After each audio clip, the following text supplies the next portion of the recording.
Hello, everyone, and welcome back to the Game Not Game podcast. My name is Green, and with me, as always, is my co-host Zen from his channel Zen and Cyrene. How you doing, Zen? I am doing well. How are you doing today? Pretty well. Not sure if I should say from his channel. I don't know, man. I'm new at this whole podcasting thing. Anyway, you ready to cast a pod, Zen? Yes, I'm ready to cast this pod into the void of space. Alright. So, I was jumping right into it for our not game news. The Consumer Electronics Show, CES for short, happened, and it's kind of infamous for having a lot of really bad technology ideas. So I've compiled a list of a few of the really silly things. First on the list, hi-fi music. What would you guess that was then? If I just told you hi-fi music, what would you guess? Hi-fi music. Hi-fi music. It's it's a boombox that you can hold on one shoulder so that you can high-five the other guy. I wish those existed in the 80s. Wait, no, yeah, boomboxes go on one shoulder. I don't know why I was thinking about a boombox that went across two shoulders. Like that would be amazing. It would be like you know those airplane pillows that go around your neck. Yeah, exactly. It would be like that, but a boombox. Oh man, what a product that would be. No, that would be way better than what hi-fi music actually is. What is it? Which is a musical car jump starter. What? Why? Right? That's what I said when I saw it. If you look at a picture of it, it's just a car jump starter, but it also is a radio, basically. So hold on. For the 2 minutes it takes to jumpstart a car, you can listen to like Katy Perry or something? The thing is, I don't know if you've actually used like a car jump starter that's not another car. But it actually takes a while. Like it's a box that you plug into a wall outlet or something that charges your car battery, and it takes it like a good 15 minutes to make it so you can actually turn on your car. So the idea of this thing, I guess, is you're gonna be sitting there for 15 minutes, or if you're not an idiot, you're just gonna go inside your house and leave it attached. But if you are an idiot and you're sitting there watching this device charge your car, then it can also play music for you. You know what I think? I think they're missing the true potential of the market here, right? It's one thing to have music, but it should be a karaoke machine. There you go. Exactly. I should be in CES. You should. You'd be really good at it. Wait, I gotta ask you though, because I'm actually not very familiar with CES, except for reading some articles here and there. You said that they're infamous for having having stupid devices. Like, is this a thing that happens every year? Yeah, it's a yearly expo, and a lot of technology startups go and show off their insane idea. For example, fake TV. What would you imagine fake TV was if you were just hearing about it as a product? Fake TV. It's like a cardboard TV that you can hide your valuables in, I guess. Wait, no, that makes no sense, because if the thief was going to walk away with the TV, there goes your valuables too. Never mind. They thought they were stealing a TV. Actually, they got all of your jewelry. I know. Never mind. I take back everything I said about being a good inventor. The real idea is just about as stupid, though. It's a burglar deterrent. What? So what it is it's a small device. It's like roughly the size of an alarm clock, and it's got an array of colored LEDs on it that flash in a pattern that makes it look like there's a TV on in the house. And the idea is a burglar is gonna be like, I'm gonna rob that house. No, actually somebody's sitting in there watching TV. So then he chooses another house. Because you know how when you look in somebody's window and they're watching TV, it's all like the flashing lights on the walls and everything. Yeah. This creates that effect without the necessity of actually leaving your own television on. For some reason. I don't know why you wouldn't just leave your TV on. Or why wouldn't a burglar just look into the window to make sure that nobody and see it's just a fucking stupid little box with a bunch it's like a 9x9 grid of LED lights on a little alarm clock sized box. Really good. Wow. Yeah. Wait, honestly, you know how when you leave a house, you can just buy those timers, right? You plug the device into it and it just shuts off at a certain time, right? So what? So I mean, there are these timer devices that you plug into a wall, and then you can plug like a lamp into it, and then it'll shut itself off after a certain time, right? I've never heard of those, but I believe you.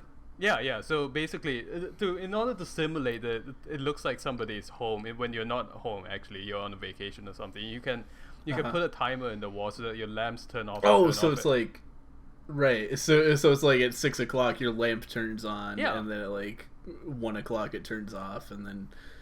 Okay. Yeah, that's clever. You can't really do that for a TV per se, but if you wanted to simulate somebody being in and out, that would do as well.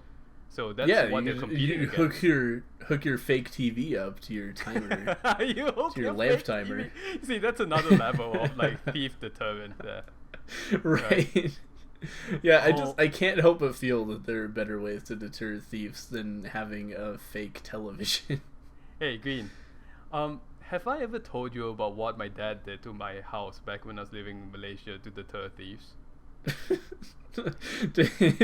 Well, let me guess. He just dug a moat around it and filled it with crocodiles. No, close actually. We actually had crocodiles. But I know. This is a true story, folks. I could go on and on. I'm not going to give you. This is classic. We need to go deeper podcast. It is fodder here. It is. Yeah, my father actually owned crocodiles at one point in his life, so we could probably go into that another time. But that was part of the deterrent system, certainly. I mean, if you jumped in and you saw a crocodile, you might want to get out. But my dad constructed this house that I lived in for several years from the bottom up to be like, in the first place, right? The back walls were about 12 feet high. Okay, so the whole house was in this compound, right? And there were spikes on top of it. Well, those prongs on top of it, and barbed wire. Did you live in a video game? I know, right?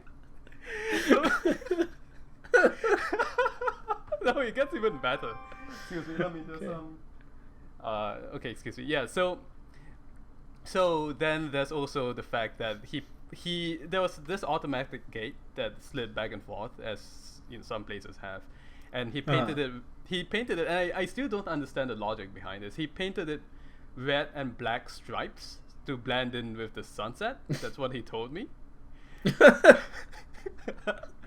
And the best part about it was that on the other side of the outside, so you've got this 12-foot high wall with the spikes and the barbed wire on it. On our side of it, he put sharpened wooden stakes. Wait, on the inside? Yeah, on the inside. So if somebody would climb over the wall and somehow get past the barbed wire, they would impale themselves. I guess that's the idea. Oh.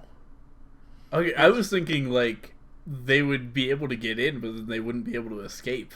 No, these are sharpened wooden spikes on the ground.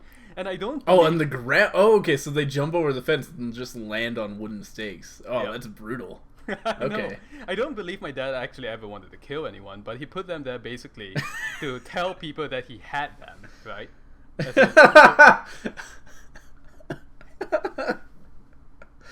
Hello? Yeah, I'm still here. So, okay, good. Yeah. Yeah, because I think he figured that the people who are most likely to rob him would hear, like, would not necessarily be random burglars, because the random burglars would be scared away by the giant 12-foot wall with this barbed wire already. But if there's any friend of a friend who wanted to rob him, then they hear, oh yeah, we've got giant wooden spikes and cacti along those wooden spikes as well, then they might not attempt it, I guess. I guess so. That strikes me as the kind of thing, though. You climb over this 12-foot wall. You have a very thick blanket to throw over the spikes and barbed wire, and then you jump over. And then as you're in the air jumping down, you're like, "Oh fuck!" And then you're fucking dead. You land on the spikes. Well, I gather from this that this never came into play. No, this never came into play. Like that's probably a good thing. Yeah, I lived in a super villain fortress, basically a tiny version of part of my life. And the nice thing is, when a burglar's walking down the street, they're like, okay, that house has 12-foot walls with barbed wire on top. I'm already out. Like, that's all. They're just going to go for your next door neighbor at that point. Like, yeah, at that point. And, the crocodiles are there too, and at one point we had a bear. And, yeah, the sun bear. The sun bear, yeah. Yeah, we had that in a cage. So that's so when I say a super villain fortress, that's exactly what it was, right? For real. Everybody should look up a sun bear if you've never seen one before. They're pretty great. Yeah. They have very long tongues. They're just kind of goofy looking dudes. Yeah. They're like 5 or 6 feet tall, right? Yeah, they're not that big for a bear. Yeah. Effectively human size, just goofy looking bears with super long tongues. Yeah. They're good. I should say at this point, by the way, that my dad surrendered all of these animals to the forestry department in Malaysia. So all of these animals eventually went to a good home. He was a land developer, so he would catch them and then bring them. He would surrender them. But so when he cleared out the forest, basically. Right. So that's that. Oh, jeez. Yeah, CES. CES. Oh, this next one is one of my favorite ones. There's no way you're gonna guess this one. It's called Laboratory Fabrici, I think is how you pronounce it. And their tagline is "We grow fresh air in your home." Laboratory Fabrici. Fabrici. I think. I am stumped. You have to tell me what it is. So pretty much these people invented potted plants. But they have this weird little like extrusion on the pot. Not on the plant, but on the pot itself with a fan in it. And the idea is that they're growing fresh air. Like you're purifying the air in your home by growing these potted plants. And it's like you're on so many levels, this is ridiculous.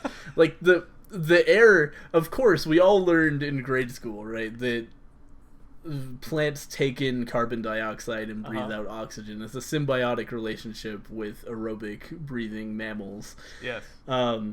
Such as ourselves. But the problem is, A, a small potted plant is not going to do enough of that to make a big difference for you. And B, it comes out of the leaves. The leaves exhale the oxygen. So they've got this fan just taped onto like basically where the dirt is in the plant. It looks so ridiculous. I really honestly don't know what on earth that fan actually does. Like, is it just cosmetic or is it actually like blowing dirt into your house? I don't know. It's absolutely nuts. You know, the thing that strikes me about all of this, Green, is that they had to pay to be in CES, right? They don't give a booth, right? So Certainly. They had to pay like at least maybe like 1,000, 2,000. I don't know what the rates are. To just I really don't know either. Go there and show off a potted plant with a fan in the pot. Yeah, and it looks so fucking funny too. It's just a space age potted plant with a fucking like fan stuck in it.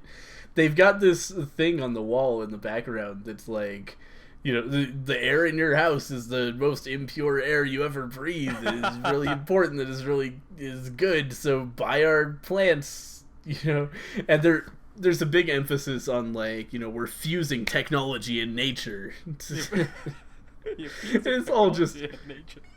It's the sort of thing that I can absolutely see people falling for, which is really sad. God. And it's also just complete utter trash bullshit science. So it's just a plant in a pot with a fan, right? It's just a plant in a pot.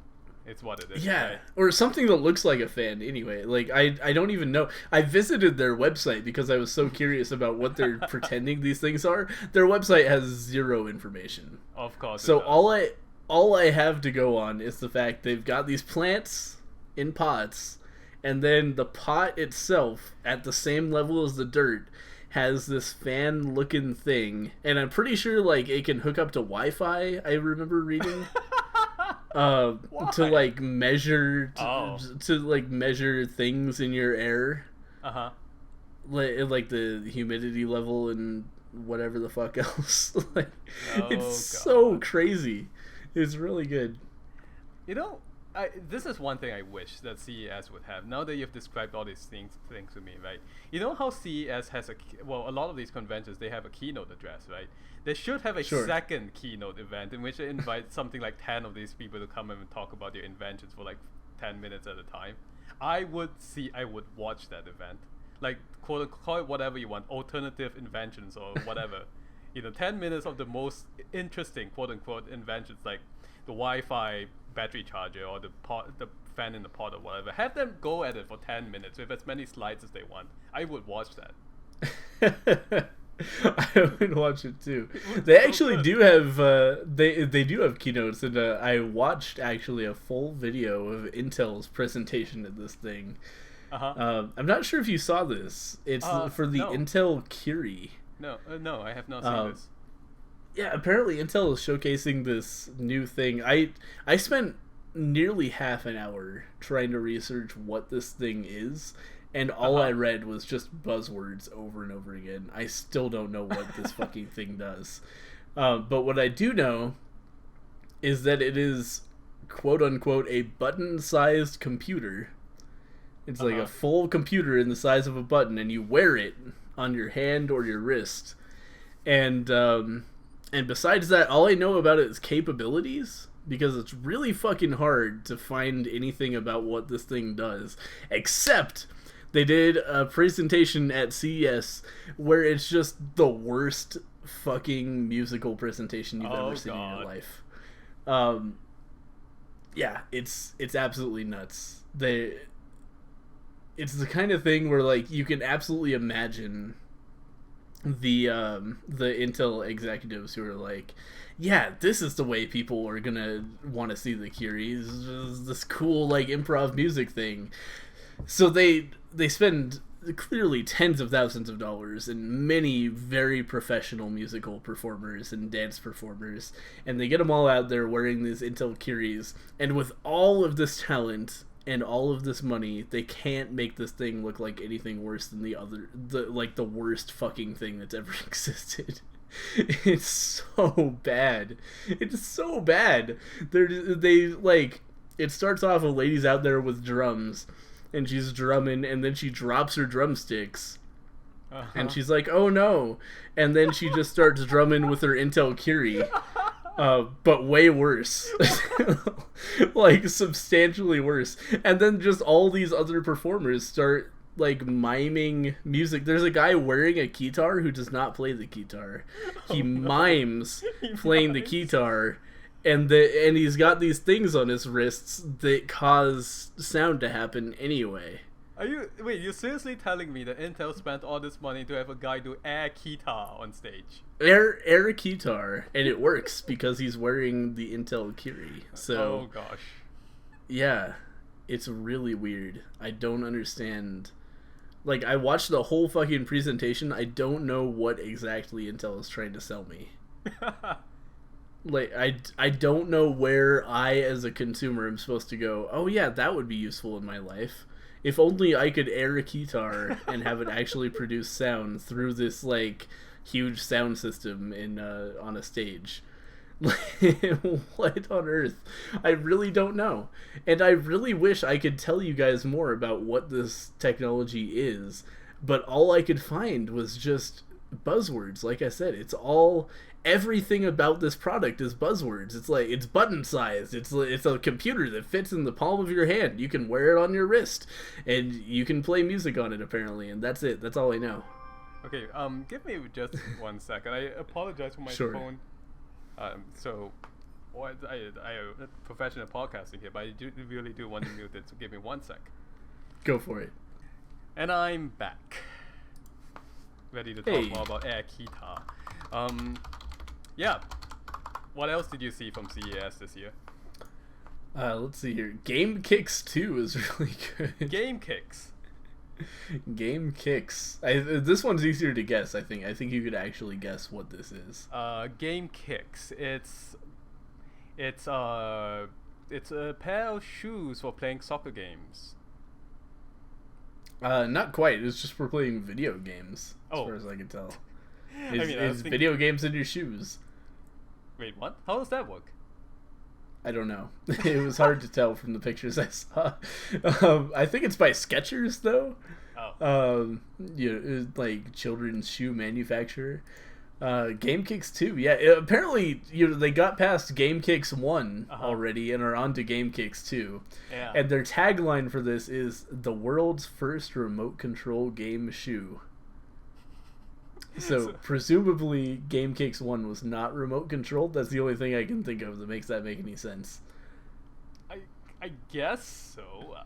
I mean, this is of all the products that you described to me today. That's the only one I can see actually selling, because when I was a kid, I was very proud of a pair of Super Mario shoes that I had. So the kids will, yeah, seriously, like I had Mario on my shoes. So kids will eat this stuff up, I'm sure. Oh my god, I just now remembered this very moment. So one of my best friends in the world to this day is a guy named Mike. I met him in the 4th grade when he had first transferred to my school. And I was a pretty gullible child. And he was a very creative child. And you know how some shoes have like a bunch of rubber dots on the bottom for traction? Yeah. Yeah, so he told me stories about how he and his old friend Jacob, from where he had moved from, had launched satellites that he could control remotely through his shoe by typing on his shoe. And that, you just now reminded me of that. So this is basically that. That would be better than Game Kicks too, honestly. It would be a lot better if you could have your own satellite, absolutely. Yeah, somebody find, what's his name? Elon Musk. Oh, this is the second podcast in a row. Yeah, get him to disrupt shoes. Get Elon Musk on the phone. We got a brilliant idea here. Satellite Kicks 2. He's like the Iron Man for the bullshit consumer age, you know? He really is. Yeah, that's not an uncommon sentiment, is that Elon Musk is the real life Iron Man. Oh yeah. He really should make himself his own exoskeleton. You know what? One day he's just going to get onto the stage in a press conference, like take off his shirt, and like inside his chest is actually a Tesla engine, and you find out that everything that, like, he's just made of all of these components that he's developing for the consumer market. Including Game Kicks 2, or the satellite version of it. Absolutely. Yeah, so Game Kicks 2, I should have looked into that more, and I didn't. I don't know what kind of games are available for it, but what I do know is it seems like, you know how when you cross your legs, like you have one leg up over the other leg, and you can see the side of your shoe? That's exactly it seems as if... right now, yes. Yeah, it seems as if there's something on the side of your shoe, like a screen, on which you can play a game. What? Why? Yeah. So imagine you're on the subway or something. You don't feel like pulling your phone out of your pocket, so instead you just cross your legs, and then you've got a world of electronic entertainment at your fingertips. I can see the future now, okay? Like 5 years from now, you're in a subway, and this guy, he's wearing Google Glass 2.0 and Game Kicks 5 or whatever, and he's like playing on one shoe with one hand, and he's playing air guitar on the other. That's the future that we're heading towards right now. Yeah, he's playing music that everybody in the subway has to put up with his Intel Curie. And elsewise playing Tetris on his shoe. The future. The Internet of Things. And with his third hand, his third surgically installed hand, he's using Pets Chats HD. And let me be clear, all of what you think should be S's in that are actually Z's. Oh, of course. So this is another object or another concept from CES? This is another CES pitch. Pets Chats HD, plus Paw Call. So Pets Chats HD, the basic model, which I think is like $200-$300, is a thing that you can use to remotely monitor your pet. Like, you can open up a video of of your house from your smartphone while you're out, and you can remotely dispense treats from this weird little like white canister looking thing with a camera on it. And then Paw Call, what makes this really truly amazing is that Paw Call is an expansion for Pets Chats HD, which is another $100 or so, which you can use to install a button, a pet-friendly button on your Pets Chats HD weird canister-looking thing that your pet can walk up to and step on, and that sends a video call request to your smartphone, and if you accept that video request, it opens a two-way video chat with your pet. So your pet can see you on a screen, you can see your pet, and your pet can like beg for a treat, and you can push the dispense treat button and remotely give your pet a treat from work or whatever. One day Boston Dynamics is going to teach a big dogs how to use that, and that would be truly yeah, there's gonna be an intermittent phase where the big dogs are the pets, like people just have pet big dogs before they take over and we are the pets. Yes, exactly. And then we're going to be at home with our fucking Pets Chats HD, and the big dogs are going to be out ruling the world. And then we're going to push the button, and the big dog's going to be like, "Hello, human," and we're going to be like, "Can I have a treat, please?" And the big dog's going to be like, "Dispensing treat now," and then a treat will come out. Yeah, a donut or something, or a nutrient bar. Yeah, exactly. It's going to be a good time.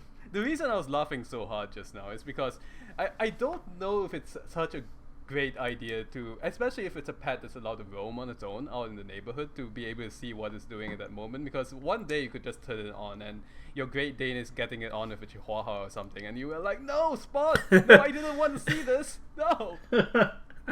How would that work? I don't know. That sounds highly unlikely. It does. But just like... just in terms of the angles involved, I don't know how that would work.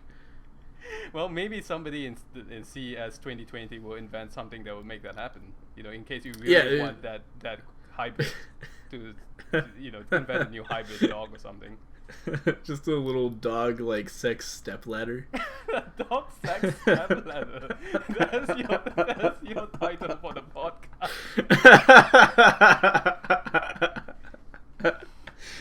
Glad we got that out of the way. Somebody should name a racehorse that. You know how racehorses have all these long elaborate names? Just have one called Dog Sex Stepladder, and maybe he'll be the next Seabiscuit, you know?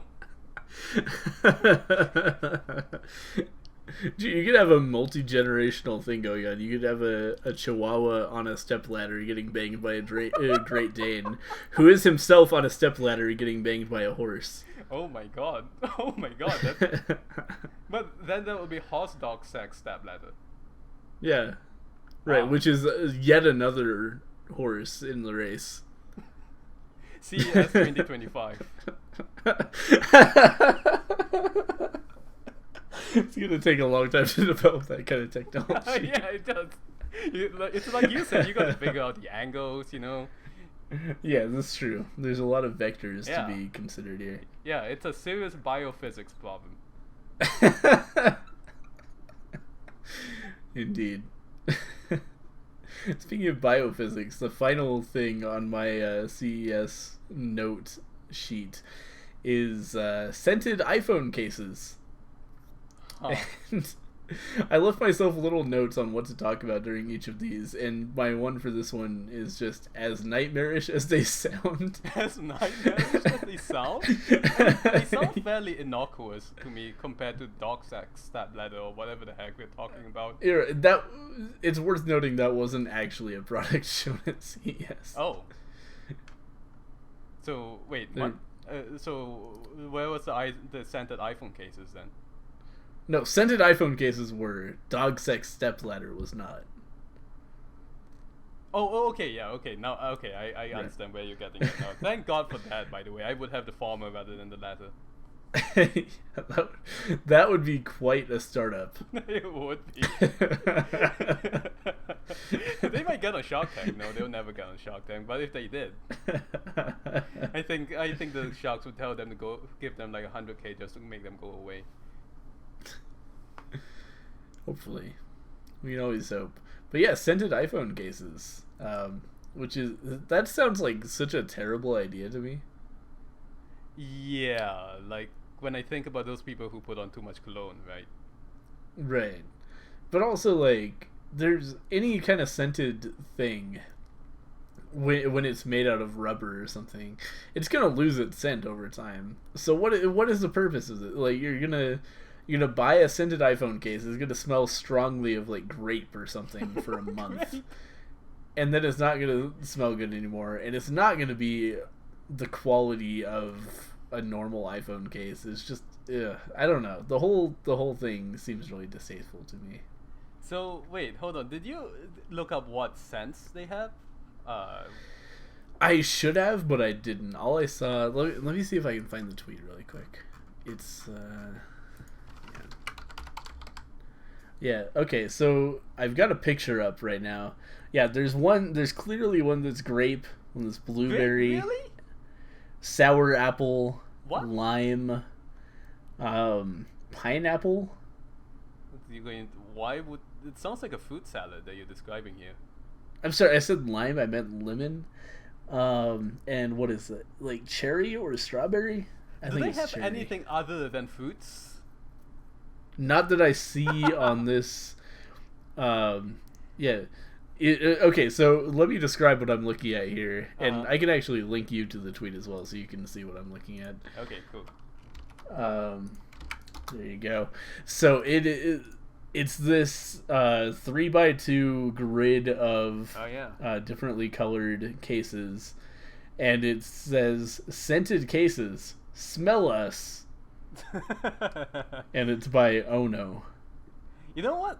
Oh no! Oh my god, that's perfect! I didn't even realize the fucking company making this is called Oh No. They know, they're so self-aware. I know.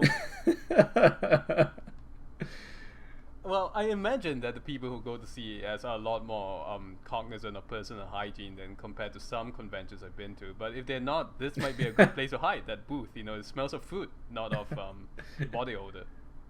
That's true. I don't know if CES is gonna have such good body. I don't know. I guess a lot of journalists are there. They're probably okay.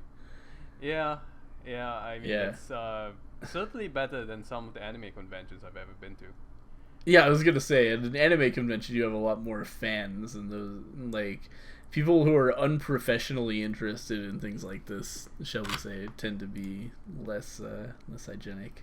I mean, I really hate to push forward the stereotype that anime fans smell bad, but most of them they don't, do. Right? But the conventions I've been to, that it happens every single time. So take that for what it is.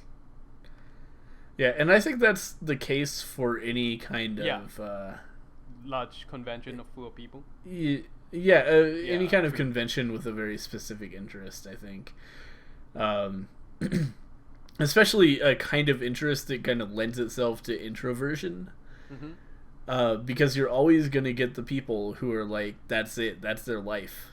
They don't leave the house, they don't do anything except for conventions such as that.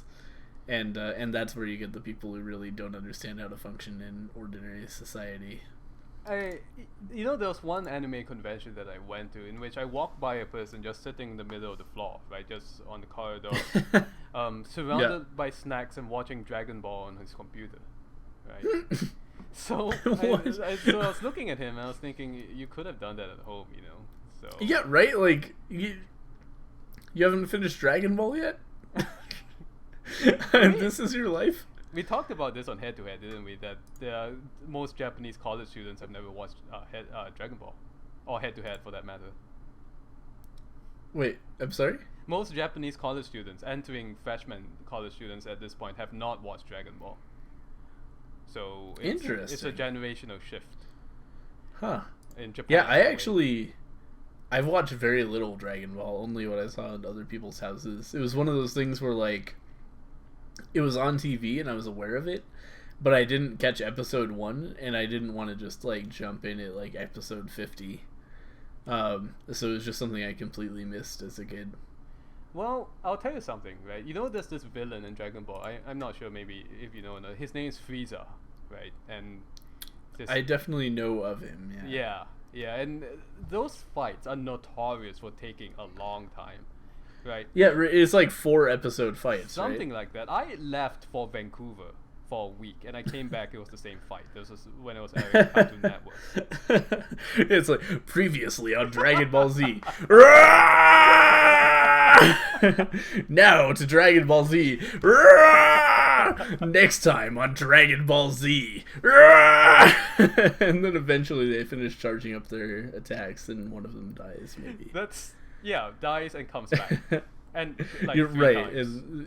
Is reintroduced in a later episode, of course. Yeah, and I will say this: there's a new Dragon Ball manga that just came out, because this thing just never dies, right? Yes, yeah, and Frieza's back. So just to let you know. Oh, good. This is like the third time I think that he's come back. Yeah. So, well, do you know what his power level is? Is it over 9,000? I have no idea anymore. Like at some point, they're just going to have to write this in scientific notation, right? That's how high their power levels are, because you're going to get it's exponential at some point, you know. Sure. And then when they calculate it, they're just going to have to like look up either log tables. Yeah, I was gonna say they have to just put the power level on a logarithmic scale to make it make sense. Take out TI-89 or something. Product placement. Yeah, those old scouters are not going to be sufficient anymore. But yeah, I need to hasten to say that I don't have any problems with anime fans at all, because I'm one of them. It's just there is a reason why every single anime convention, like guidebook that I get whenever I register, has a note about it in taking showers. Every single one, right? So yeah, absolutely. Okay, so anything else from CES? That's all I had on my notations. Should we move on to general gaming news? I think so. Let's do that. What's on your mind? Oculus Rift has been on my mind. Because I was kind of hoping, I was thinking like if it was under $400, it was the kind of thing where I might pre-order one. But that didn't end up happening. It's the Oculus Rift is open for pre-order, for those who don't know, for the low price of $600 USD plus tax plus shipping. Oh, so God. Yeah, pretty expensive piece of hardware there. And it's even worse in Europe. I think it's like high 700 euros or something like that, which translates to probably nearly $1,000 USD. Yikes. Yeah, really nuts. And Canada got a similar treatment, actually, weirdly enough. Canada, right. I think it's like 800 Canadian dollars or something. Rough. I cannot drop that kind of change on consumer tech right now. There's no way I can do that. Right. Same here, especially since this is like iteration 1 of the Oculus Rift. Yeah. Like, you know, if I feel like if we wait 2 years, then the tech will advance so much. It's going to be like, you know, 30% less for a much better product, probably. Mm-hmm. So it's hard to justify. Man, I want it so much, though. I have not been paying attention to this space at all, really, and it's kind of odd because when I was a kid, VR just really excited me, and now I'm like, okay, no, it's cool, you know. Same here, yeah. I had a period where, you know, as a kid, obviously VR was like my dream. But then when Oculus was first released, I had a period where I was like, that sounds kind of stupid. But then the more I read about people trying it, the more I was like, okay, actually, this sounds really fucking cool. It had to work to get me excited, but they put in the work. Right. I'm sure it's going to be cool. I am very sure. You know, it's just that I can't get excited about it right now.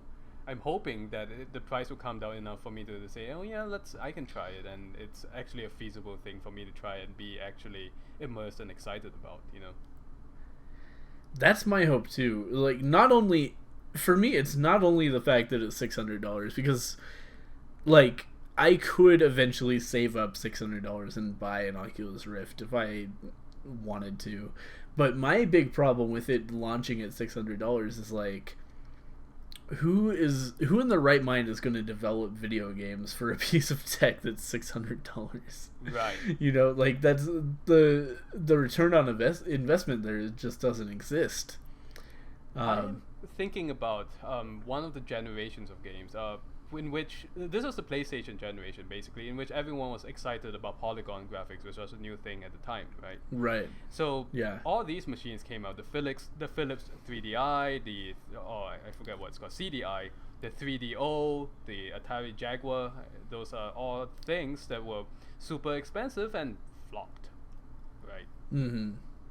And eventually, somebody, in this case it was PlayStation, somebody is going to rise from the ashes of all those competitors and become the dominant player, and then it will become affordable, like you said, the PS2, and then the successful machines from other companies as well. It's just that I kind of feel like we're at that generation right now in which we might as well just wait and see how it shakes out, you know? Yeah, exactly. There's gonna be a big brawl, I think, between.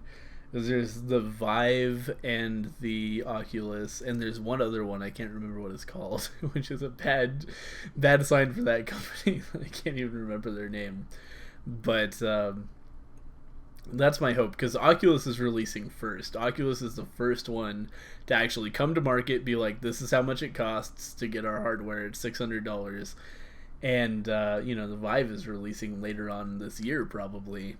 So I'm hoping that what we're going to see is a big price fight between all of these companies. You know, they're all going to be like, well, I can offer VR for, $500, and then somebody else is going to be like, how about $450? And we'll see the Oculus price come down along with the other ones to something that's more reasonable for the general market. Hopefully, maybe, who knows.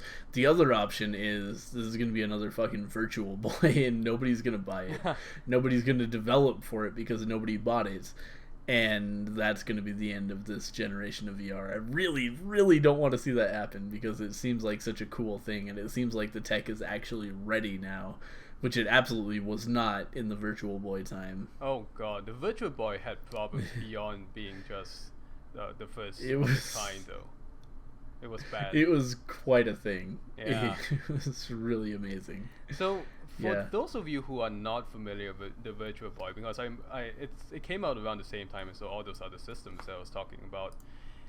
It's this thing. It's like an Oculus Rift with only two colors, red and black, and it gave you a headache because they did this layering of graphics or something. It looked really bad, right? Yeah. And it was in the original Game Boy era. This is not... Right. It was released before 3D graphics were a thing. Right. Which is, like... Try to imagine how overly ambitious that is. 3D graphics on a screen don't exist yet, and Virtual Boy is like, fuck that, I'll just, beam three-dimensional physics into your eyeballs. Right. Absolutely ridiculous. I've got to grant Nintendo that it tried, but it just didn't work. They did try. Yeah, it wasn't there. The tech was absolutely not existent for anything of that scope at all. Right. So, and that's why it flopped. It was a dream. It's the VR dream has been around, and we hopefully, like you said, we are actually starting to see it being realized. Yeah, at least in terms of, like, consumer experience, it's there. Like, you read any impression of anybody using an Oculus Rift or something similar, and the consensus is, wow, that was really cool. Like, it's certainly there. It's not there. There's definitely room for improvement, but as far as sitting in a virtual room and looking around with a virtual headset on your screen, that's there. That's done. Mm-hmm. That technology is complete, which is already so exciting to me. Mm-hmm. Like, that kind of thing is really cool. I don't know if you know, there was a Democratic debate in like November of last year, in which they put a 3D camera in the audience of the debate. And so if you had one of these 3D, one of these VR devices, you could watch the debate as, like, in full VR, full 360. Like, you could just be wearing your Oculus Rift and look anywhere you wanted. You know, you could look at the stage, or you could, like, look next to you in the crowd, or you could look behind you. And even that kind of thing, like, to completely discount gaming from any of this, that sort of experience just sounds really fucking neat to me. Like, that's really cool. Like a museum tour or something? Yeah, absolutely. Anything, everything.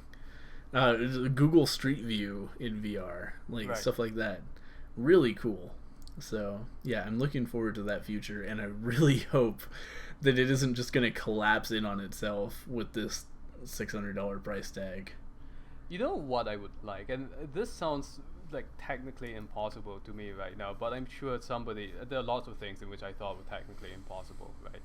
I would like for two people to be able to wear the VR goggles, look at each other and see themselves, like each other there, you know, like a representation of themselves in real life. I don't know how that would work, but I think one of my biggest problems with the VR experience is that it's a little bit more difficult to have a shared experience with someone else in the same way that watching TV does, you know. There actually is. I've read about virtual apps in production where it's something like, you know, the VR experience you're having is you're sitting in a theater watching a movie, but also the other person who you're watching a movie with is sitting next to you. I would like and that. You can kind of like, you know, in a very limited way see things like which way they're looking and what they're doing in addition to watching the movie. Right. And obviously it's not complicated yet, but that sort of thing is definitely in the works. Okay, good, because and that's really cool too. That's a concern of mine, really, because I really do want to share. If those experiences are really that cool, it's better when you share it with somebody else. Yeah, absolutely. Hey, do you remember when the 3DS was first announced and Nintendo said, well, you can see 3D without 3D glasses, and I was like, that can't be right. There has to be some kind of something else going on, and it actually was true. I remember hearing about it, but it was already, like, I don't follow the console market enough to you know, by the time I heard about the 3DS and how its 3D stuff worked, the thing was already out. Right. So I didn't have that doubting phase. I was like, oh, neat, it actually does exist. Wow, cool. And it seemed like magic to me, and now I have a 3DS. I record 3DS games on my channel, right? And I turn the damn thing off. That's what it's become. I think I can't speak for all consumers, of course, but I get so used to a lot of the technological marvels that just come our way, and you know, and VR is probably going to be that at some point, in which it becomes just acceptable, just like it's just a thing that you are 600 miles away from me and I'm talking to you, or however far away you are from me. But I hope also that it will give me that feeling of wonder when it gets cheap enough for me to experience it, you know. Yeah, absolutely. Yeah, I'm kind of with you on 3D. Like, 3D I think is way more gimmicky than true VR. I've never been into like 3D movies and stuff like that. It's always been kind of like, okay, sure. I mean, I guess, like, yeah, this thing flew out of the screen to my face. Okay.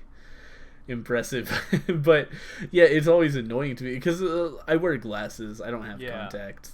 Yeah. And the pain in the ass of like putting 3D glasses over my glasses has always been enough where it's just like, I don't care. I'm over it. It's not cool enough, but VR, like the true experience of wearing a motion tracking headset and being able to look around in a world seems like a step above that enough to the point where I'm actually going to care about it. And I really hope that is where it's going to end up, like where it's not gimmicky, it's just the next step in virtual experiences. I agree. Yeah. So at this Man, point, that sounds really cool. What's up? Oh, just that sounds really cool to be able to look around a virtual world with your head. I want that to happen. I think there might be enough impetus now to really push that forward. I think so. Yeah. It seems that way. I really hope that the high price tag isn't going to limit the consumer base enough that nobody bothers developing. Because as soon as nobody bothers developing for the thing, it's dead in the water. Because that's going to create a negative feedback loop of, oh, I'm not going to buy it because there's no games. Oh, I'm not going to develop for it because there's no user base. And that's the kind of thing that leads to VR doesn't exist anymore. But we'll see. Yeah. I really hope it becomes successful. Although I cannot predict these things with any accuracy, fortunately. Yeah. The nice thing is Facebook owns Oculus, Yeah. and Facebook has billions of dollars. Yeah. So hopefully they'll be in there for the long haul. They'll be like, okay, Oculus, you fucked up, but here's another $1 billion. Go make it work, you know? Because at that point, like, it's hard to fail when you have that much money behind you. It's just a matter of whether Facebook will want to cut their losses for a bad investment or what. That's a good question. I don't know. Maybe I'll look at your quarterly statement next time around and have a look at what the investors are saying, or the transcript off. Next time, Zen with the Facebook financial statement. Okay. Well, anyway, wow, it's 51 minutes. We should get to our game of the week. Yeah, we should. And the game of the week is, drumroll please, it's Tharsis. Am I right? Tharsis, yeah, we should get a little musical number for the game of the week. We should.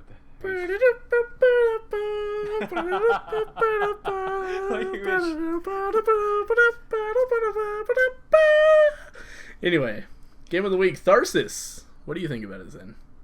So Tharsis, well, first of all, let's talk about what it is. Tharsis is a game that ostensibly is something like FTL. You're piloting a ship, you have a crew, and a disaster strikes, and you have to survive for a certain number of rounds. I think it's 10, right? The big difference between something like this and FTL is that Tharsis is a dice-based game. It's about manipulating your odds to survive while playing a dice game. That's essentially what it is. Right. Yeah, it builds itself very much as a board game. Mm-hmm. It's the kind of game where it could exist as a board game, but it doesn't. Obviously, it's on the PC. Mm-hmm. But everything is like, it's predetermined events that could be like written on a card, and there's dice that you roll that are based on stats in the game. Yeah, about the dice, I think the developer tweeted actually that the dice are not RNG. They are actual physics objects in the game that they are roll around. So I thought that was kind of interesting. One time I had a die land on top of another die and then fall off. Did that affect your game? Yeah, there's a 5 on the ground, and then I rolled a 6 on top of that 5, and then the 6 fell off and became like a 2. And I was like, oh, fuck you, video game. So this game pisses me off a lot, by the way. It pisses you off?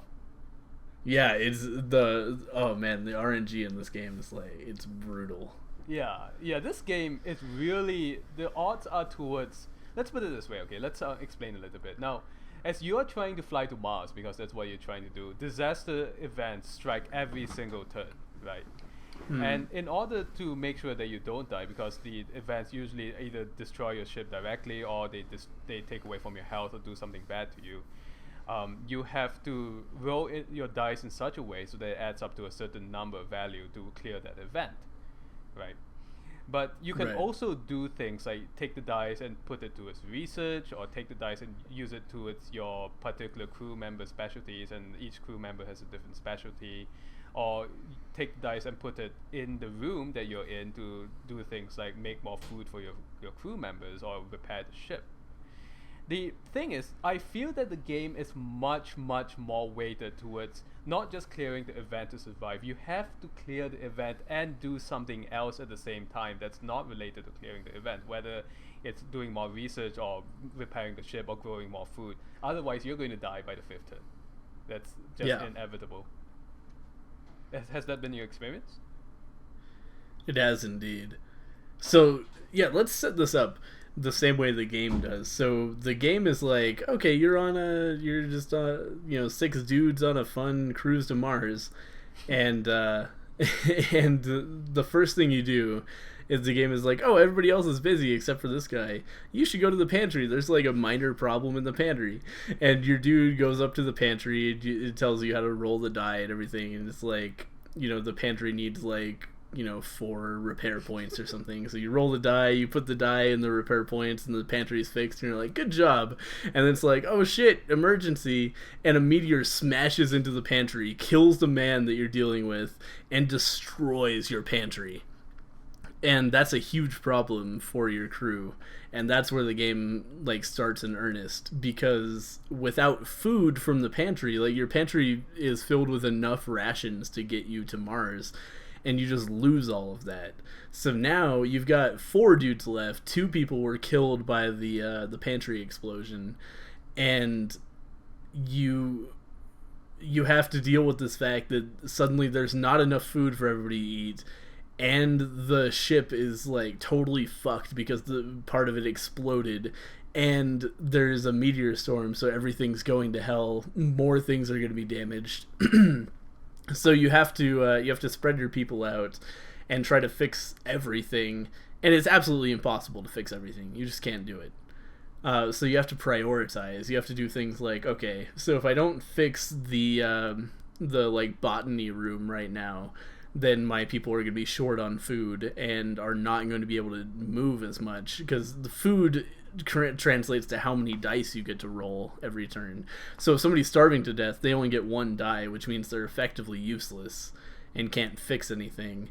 So you have to choose like, oh, we're going to lose food and nobody's going to be able to do anything, or like this meteor is going to smash into the ship and deal 3 hull damage out of the like 7 I have left. And you have to figure out like, okay, what am I going to do about this situation? And everything, the whole game is just terrible decisions that you have to make. Mm-hmm. Including, and this is actually the inspiration for the game, if I'm not mistaken. To go back on what you said, people have to eat food, but if they don't have food, there is another option, isn't there? There is indeed. So, like I said, in the very first, like the tutorial round, you lose 1 man straight up to the pantry exploding, and he's in there. But the other person only suffers fatal wounds, so you try to heal them, you can't, and they just end up really well preserved, suspiciously well preserved, in the the life support chamber or whatever. And you can choose later on to eat them. You can cut them up into like 3 portions of food. The downside to cannibalism is that it permanently lowers the max health of whoever eats human flesh. So you have to decide if that's worthwhile or not. Yeah, and I did it one time and then my game crashed. Oh, your game crashed. I don't know what happened. You didn't. Yeah. So you probably didn't see this.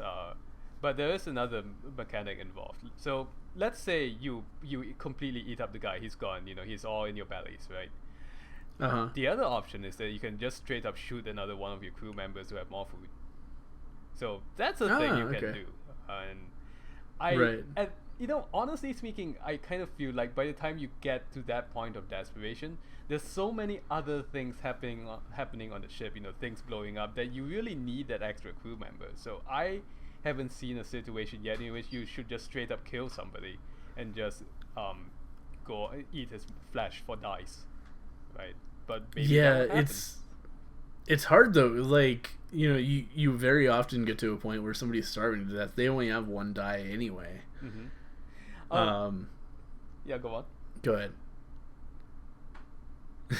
Go ahead, Zen. No, I was going to just point out that at the moment I said kill someone and eat his flesh, Cyrene just actually opened the front door of my apartment to do something. So my voice carries really well. I was like, hi neighbors, you know. Nice.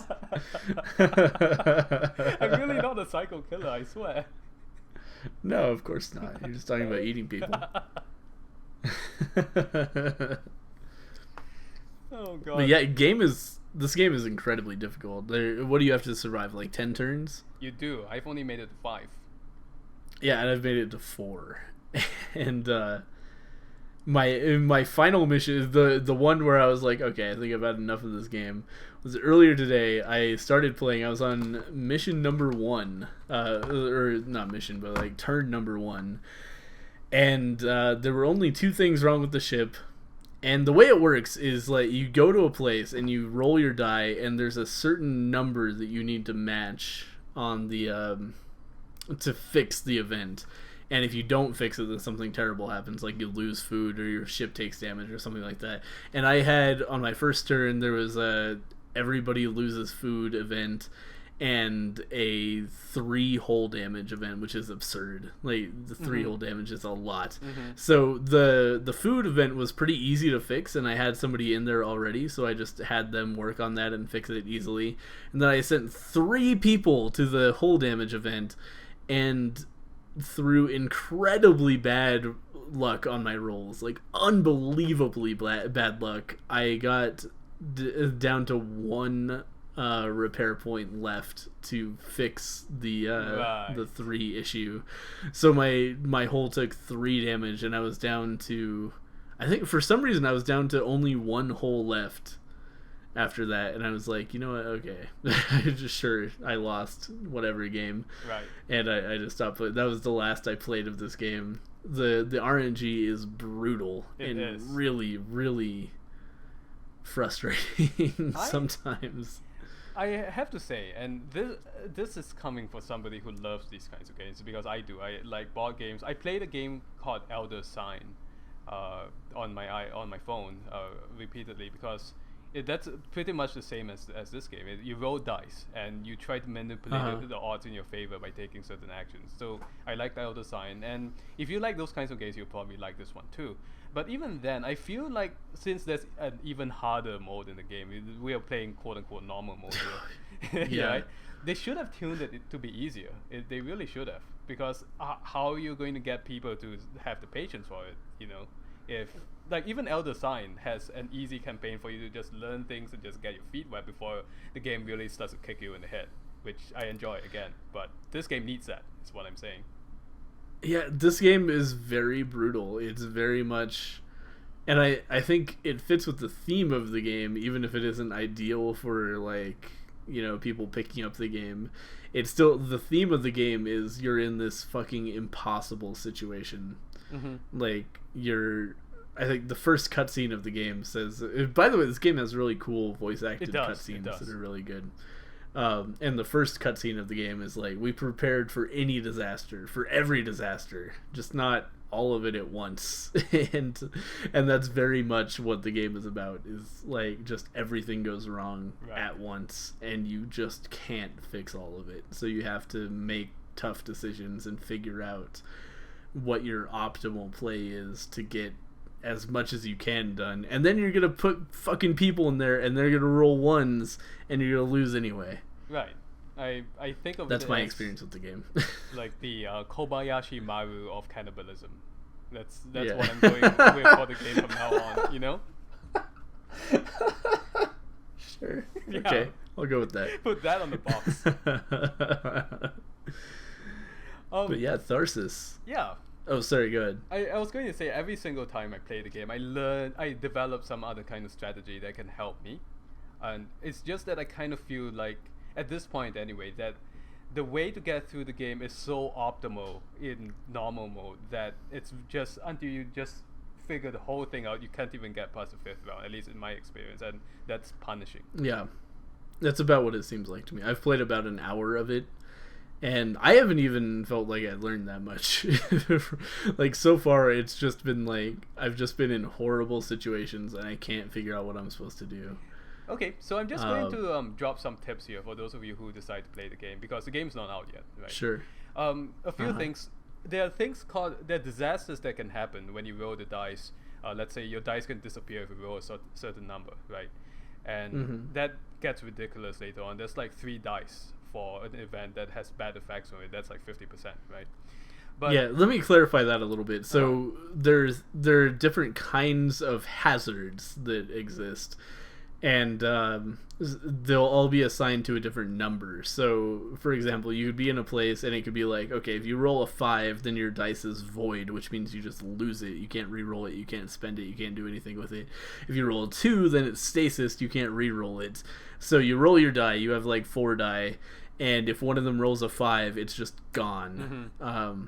And if you roll a 2, I think I said, then you can't re-roll it, but you can still spend that 2. And those are the hazards, the dice hazards. And like Zen said, they play a major role in how effective you can be. A couple of voided dice are how I lost that one first round on my final round before I stopped playing. And injury dice is how I lost a couple of my games, because they just straight up died, I bet. Right? No. Right, yeah, I couldn't remember what the last one was. Injury is the third hazard, and that just causes direct damage to your crew member. Right. So it's really important, for one thing. I'm not going to do too many tips because we are running out of time here. When there's no event, you can roll the dice without worrying about any of those hazards, right? If the event is complete, or you're in a room without any events, just roll those dice, and as much as, or re-roll as much as you want, right? That's one thing. It's really important because then you don't get injured or what have you.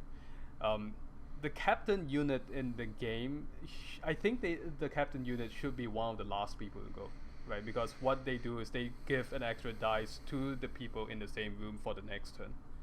So that's another thing that you should keep in mind. And wait, for the next turn? Yeah. So basically, the game doesn't really explain this as well, right? Yeah.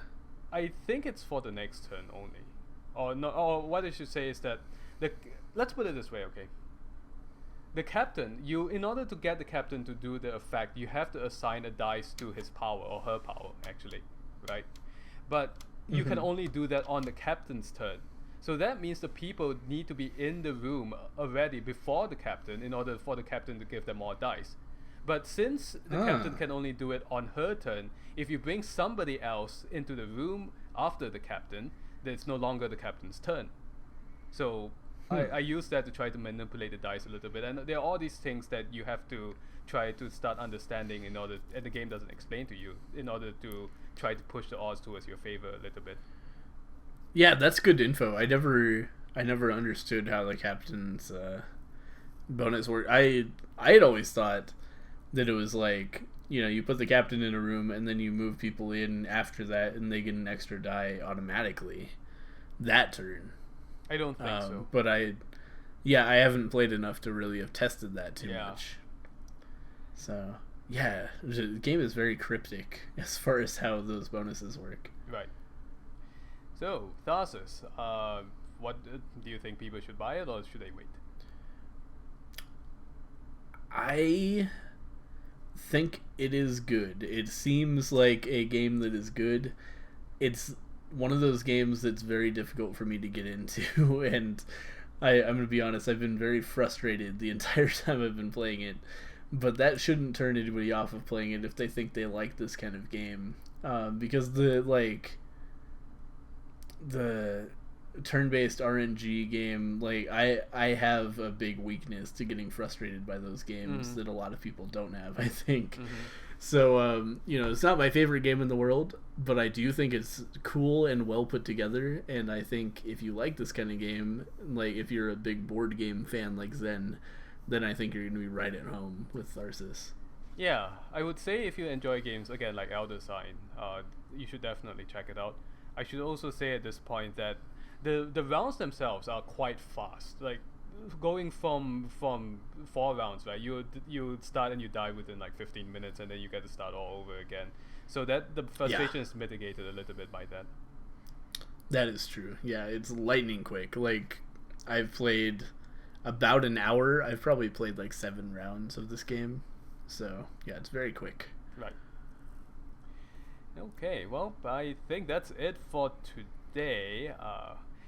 Why don't you go ahead and outro us? I think this is on your channel, right? I'm so forgetful. It is on my channel. Yeah, it's before I outro us, I want to say one thing. Make sure that if you have anything that you want us to discuss, any ideas that you think would be cool for us to talk about on the next podcast, email us at game.gamemail@gmail.com, and that'll be in the description below.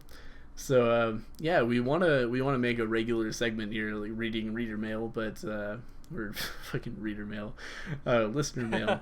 So yeah, for that to happen, we need to actually get mail. So send us mail, and in these early episodes, you have an incredible chance of being read on the air because we didn't get any last week.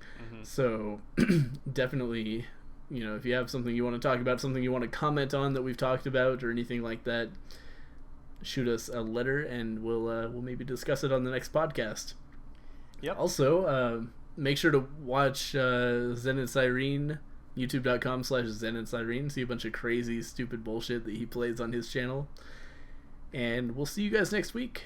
Oh boy, he's not kidding about that crazy, stupid bullshit, by the way. That's the things I've been playing recently. Not even a little bit. No. Yes, be sure to go over, if you're listening or watching this, be sure to check out Green at his channel, youtube.com, Green1990, and check out his videos as well. Check out the Binding of Isaac head-to-head while you're... Wait, no, you're already here if you're on the channel. See, I'm messing this up. But be sure to check out his videos is what I'm saying. And one more thing. We are planning for the game of the week next week to be Life is Strange Chapter 1, isn't that right? That's right, yes. Life is Strange. So if you're interested...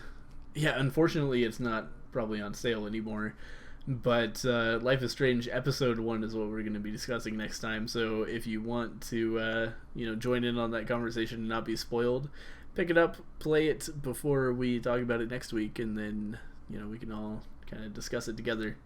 Thank you guys for watching. We'll see you guys next week. All right. Bye, everyone. Bye, everybody.